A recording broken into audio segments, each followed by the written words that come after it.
Hello everyone, હું મેહુલ સરાફ સૌનું સ્વાગત કરું છું મારી ચેનલ ધ બ્રાઇટર્સમાં. તો આજના વિડીયો અંદર આપણે ડિપ્લોમા સેમેસ્ટર 1નો સબ્જેક્ટ કોમ્યુનિકેશન સ્કિલ ઇન ઇંગ્લિશની અંદર કે જેમાં ઘણા બધા સ્ટુડન્ટને તકલીફ પડે છે અને ખાસ કરીને કે જે ગુજરાતી મીડિયમના સ્ટુડન્ટ છે એ લોકોને ઇંગ્લિશ બહુ તકલીફ આપતું હોય છે. તો એની પેપર સ્ટાઇલ કેવી હશે, એનું પેપર કઈ રીતનું આવશે અને એમાં સારા માર્ક્સ લાવવા હોય તો આપણે કઈ રીતે લાવી શકીએ. અને અહીંયા જેમ લખ્યું છે એમ કે એની અંદર બધાએ તો પાસ તો થવાનું જ છે, કારણ કે ઇંગ્લિશ એવો સબ્જેક્ટ છે કે જેનો ડર બધા બહુ સ્ટુડન્ટ્સને હોય છે કે સર તૈયારી કેવી રીતે કરવાની, અને ઇંગ્લિશથી દૂર ભાગે છે ને પછી એમાં ફેલ થઈ જાય છે. તો ઘણા બધા સ્ટુડન્ટની આમાં બેકલોગ આવતી હોય છે. તો જે લોકો રેમેડિયલ આપવાના હોય એ લોકો પણ આ વિડીયો ખાસ દેખજો અને તમારા ફ્રેન્ડ્સને શેર કરજો જરા. આપણે અહીંયા બહુ જ ઇમ્પોર્ટન્ટ ડિસ્કશન કરવાના છે કે ઇંગ્લિશની અંદર પાસ થવાનું એક ઇઝી રોડમેપ કયો છે. હવે એકચ્યુઅલી મારો એક જૂનો વિડીયો છે મૂકેલો છે, એની લિંક બી ડિસ્ક્રિપ્શનમાં નાખું છું. એમાં પણ હું એ ડિટેલમાં સમજાયેલું છે. જે લોકો રેમેડિયલ આપવાનો હોય, મતલબ કે જેનો ઓલ્ડ સિલેબસ છે, એ લોકો એ વિડીયો દેખી લેજો જરા. એમાં તમને 100% જાણકારી મળશે. આમ તો અહીંયાથી પણ મળી જશે, પણ સ્લાઇડ ચેન્જ આવે છે સિલેબસમાં. તો આ વખતેનું પેપર પણ થોડુંક ચેન્જ થશે. આમ તો બંનેના પેપર અલગ અલગ જ આવશે, રેગ્યુલરના રેમેડિયલના. પણ જે ચેપ્ટર હતા એ ચેપ્ટર એવા ને એવા જ છે, ખાલી એક બેમાં ફરક પડ્યો છે. એટલે જે ઓલ્ડ સિલેબસવાળા, મતલબ કે જે રેમેડિયલ આપવાના છે એ લોકો એ વિડીયો દેખી લેજો, અને જે રેગ્યુલરમાં છે અત્યારે મારી સાથે આ વિડીયોમાં લાસ્ટ સુધી બનતા રહેજો જરા. કારણ કે જે ઇન્ફોર્મેશન તમને મળશે એની મદદથી તમે પાસ તો થઈ જ જશો, પણ તમને એક આઈડિયા આવશે કે મારે વધારે માર્ક્સ લાવવા માટે કઈ રીતે મહેનત કરવાની છે. ઓકે, તો સૌથી પહેલાં એવું જોઈએ કે એનો સિલેબસ કઈ રીતનો છે. નવા સિલેબસની અંદર કઈ કઈ વસ્તુ આપેલી છે.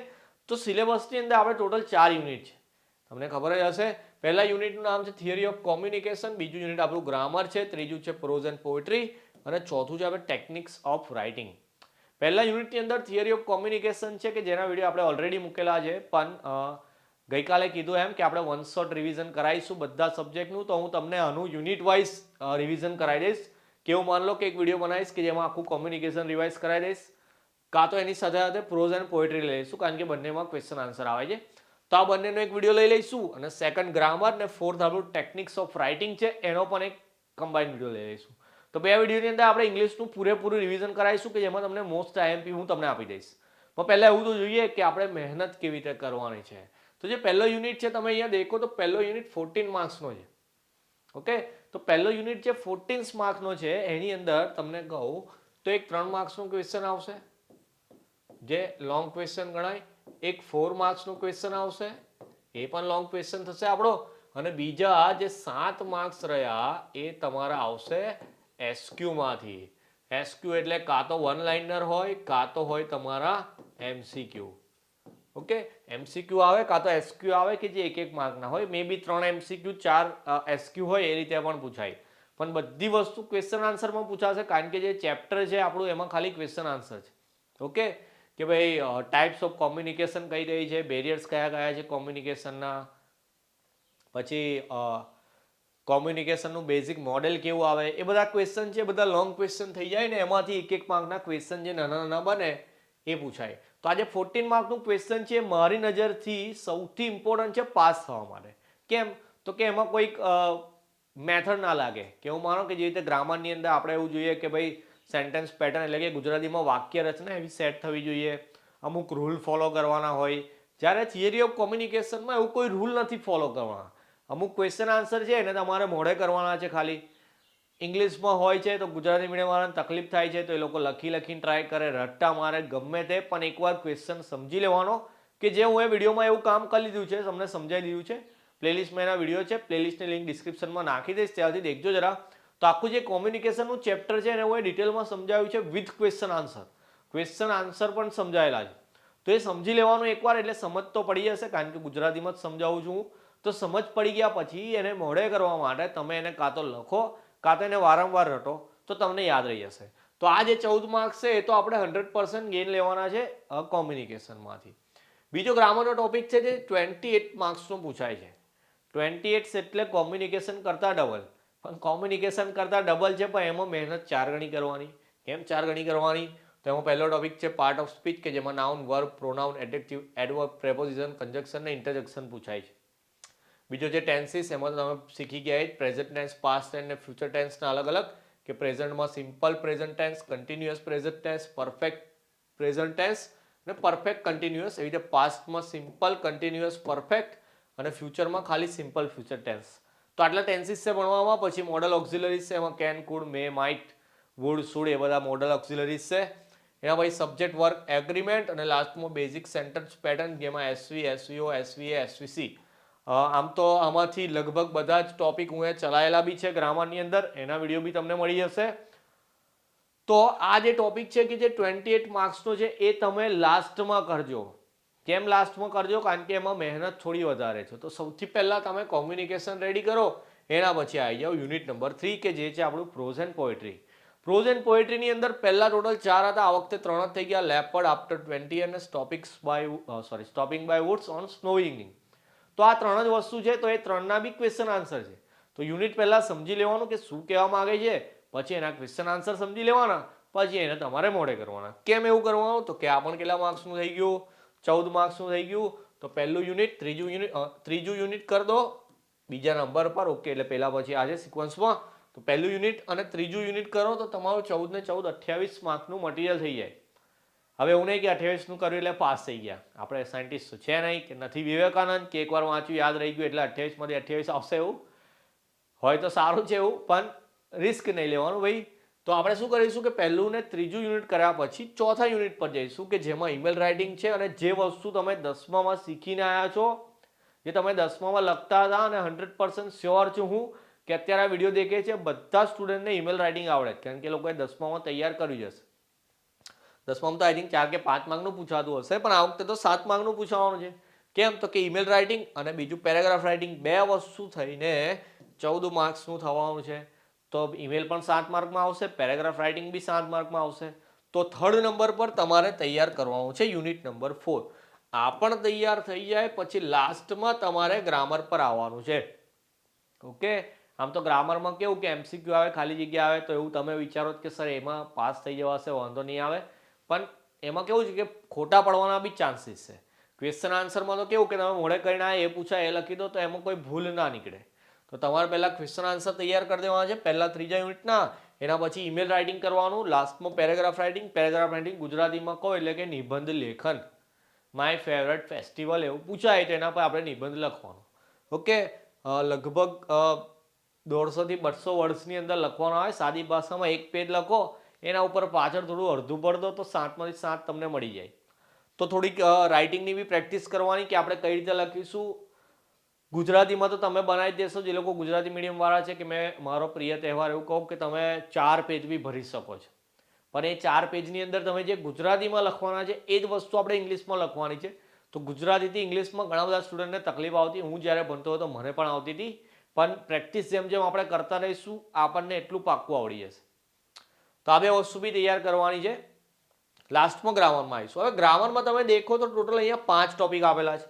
પહેલો છે part of speech, tenses, model auxiliaries, subject, verb, agreement અને લાસ્ટમાં BSP એટલે કે basic sentence pattern.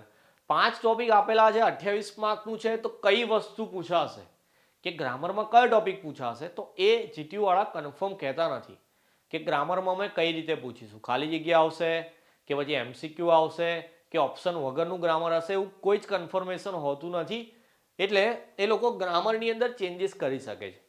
Paper style મેથ્સની જેવી ફિક્સ છે કે 14 MCQ આવે, એના પછી દાખલા આવે 3 માર્કનો, 4 માર્કનો, 3 માર્કનો, 4 માર્કનો, એવું ફિક્સ છે. પણ એવું ઇંગ્લિશમાં ફિક્સ નથી. આમ તો કોઈ જ સબ્જેક્ટમાં નથી હોતું, પણ બીજા બધા સબ્જેક્ટમાં તો પ્રશ્ન જવાબ પૂછાય ને, તમે 3માં પૂછો, 4માં મૂકો, 5માં કે 7માં, આપણે તો જવાબ લખીને આવવાનું છે, એમાં કોઈ પ્રોબ્લેમ નથી. પણ ઇંગ્લિશમાં કેવું છે કે ગ્રામરનો કયો ટોપિક કેવી રીતે પૂછવાનો છે એ બી થોડો વિચારવાનો વિષય છે. તો તમને એક પેપર બતાવું જૂનું, એટલે આઈડિયા આવશે કે ઇંગ્લિશનું પેપર આમ તો કેવું આવે છે એવું. તો જૂનું પેપર બતાવીશ, કારણ કે નવી પેપર સ્ટાઇલ પ્રમાણે તો છે નહીં પેપર હજુ માર્કેટમાં. તો કેવી રીતે પેપર ડાઉનલોડ કરવાના છે જૂના એ બી તમને જોડે જોડે શીખવાડી દઉં. ગૂગલ પર જઈને લખો GTU એક્ઝામ પેપર, તો તમારું પહેલું જે આવે GTU current semester exam paper, એના પર ક્લિક કરી દેવાનું. એટલે તમને આ રીતે કંઈ ઇન્ટરફેસ આવશે. વિન્ટર ચોઇસ એટલે અત્યારે પેપર લેવાશે, તો એનું પેપર તો આવે નહીં ઓનલાઈન, બાકી તમે ગાભા કાઢ નાખો. તો આપણે 23નું પેપર જોઈએ, વિન્ટર 23નું જોઈએ. આપણો કોર્સ જે છે ડિપ્લોમા એન્જિનિયરિંગનો, સોરી એટલે અહીંયાથી કરવામાં આપણે DI diploma in engineering. Okay, DIB કરી દીધું. એના પછી તમારે અહીંયા સબ્જેક્ટ કોડ લખવાનો હોય. અત્યારનો નવો સબ્જેક્ટ કોડ તો લખાય નહીં, કારણ કે એનું પેપર છે નહીં, તો જૂનો સબ્જેક્ટ કોડ લખો છો અહીંયા. ઓકે, અને આપણે એનું પેપર અહીંયા સર્ચ કરીએ તો આપણી પાસે અહીંયા ઇંગ્લિશનું પેપર આવી જશે નીચે પીડીએફની અંદર. ઓકે, જો આ સી એટલે C2D વાળો છે કે જેમાં ઓનલી MCQ આવશે. આપણે આ પેપર જોવાનું છે તો એ પેપર ડાઉનલોડ કરીને આપણે અહીંયા જોઈએ. તમને એવું બતાવો કે પેપર કઈ રીતનું આવશે. કઈ ગયું ભાઈ, ડાઉનલોડ તો થઈ ગયું.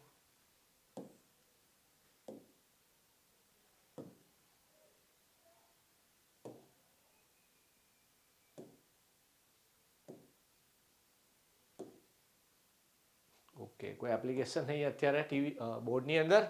કઈ નહીં, ચાલો મને તો યાદ છે ને તમને પેપર હું બતાવી દઉં કેવું આવે છે એવું. મોએ થઈ ગયું. ચાલો, પેપર કઈ રીતનું આવે છે કે જે મોસ્ટલી પૂછાય એ રીતનું છે. તો એમાં સૌથી પહેલા A, B ને C ની વાત કરીએ ક્વેશ્ચન 1 ની અંદર. તો ક્વેશ્ચન 1 ની અંદર જે A છે કે જે 3 માર્કનો આવે તો એમાં 1 માર્ક્સના 3 ક્વેશ્ચન કે જે કયા યુનિટમાંથી આવે? યુનિટ નંબર 1 માંથી આવે, એટલે કે આપણા થિયરી ઓફ કોમ્યુનિકેશન માંથી આવે. ઓકે, પછી બીજા 4 ક્વેશ્ચન આવે 1 માર્ક્સના, એટલે કે 4 માર્કનો ક્વેશ્ચન છે. એની અંદર આઈધર MCQ આવે કાં તો પછી SQ આવે. એ શામાંથી હોય તો એ મે બી હોઈ શકે તમારા યુનિટ નંબર 1 માંથી, આઈધર યુનિટ નંબર 3 માંથી. યુનિટ નંબર 3 એટલે કયું આપણું? Prose and poetry. તો એમાં બી જે ક્વેશ્ચન આન્સર આવે એમાં બી MCQ કાં તો 1 માર્કના પૂછી શકે એ લોકો, કારણ કે એ પણ 14 માર્કનું છે. અને પહેલા એવું હતું કે C ની અંદર પૂછાતો હતો લેટર, પણ લેટર હવે નીકળી ગયું છે. તો અહીંયા આગળ એ લોકો પૂછી શકે છે ઈમેલ, આઈધર પૂછી શકે છે પેરેગ્રાફ. શું પૂછી શકે છે? Either paragraph. એના ઓરમાં પણ સેમ જ વસ્તુ હશે, કાં તો ઈમેલ હશે કાં તો પેરેગ્રાફ. મતલબ કે તમે આ બેમાંથી કોઈ પણ એક ઈમેલ કાં તો બેમાંથી કોઈ પણ એક પેરેગ્રાફ સિલેક્ટ કરી શકો છો. પછી વાત કરીએ ક્વેશ્ચન નંબર 2 ના ABC ની અંદર, સોરી ABC, અને એના ઓરમાં પણ જે ક્વેશ્ચન 2 નો ABC હોય, પહેલા ક્વેશ્ચન ની અંદર જ આવું હોય કે A B કમ્પલસરી અને C ના ઓરમાં C, કાં તો આ C લખો કાં તો આ C. પણ ક્વેશ્ચન 2 થી એવું છે કાં તો આ 3 લખવાના ઓર તમારે આ 3 લખવાના. તો આ જે ટોપિક છે એ જે 14 માર્ક્સનો, આ 3 માર્ક્સ, આ 4 માર્ક્સ ને આ 7 માર્ક્સ, એવો સેમ ક્વેશ્ચન નંબર 3 નો ABC, એના ઓરનો જે ક્વેશ્ચન 3 નો ABC, એ પણ સેમ રીતે, એટલે કે આ 14 અને 14 28 માર્ક કે તમારું યુનિટ નંબર 2, એટલે કયું? તો કે ગ્રામરમાંથી આવશે. હવે આની જ વાત કરતો હતો કે આ જે ક્વેશ્ચન 2 ને 3 છે એની અંદર જ કન્ફર્મેશન નહીં હોતું કે કઈ રીતનું ગ્રામર પૂછશે એ લોકો. ટેન્સીસ તો પૂછાય જ છે.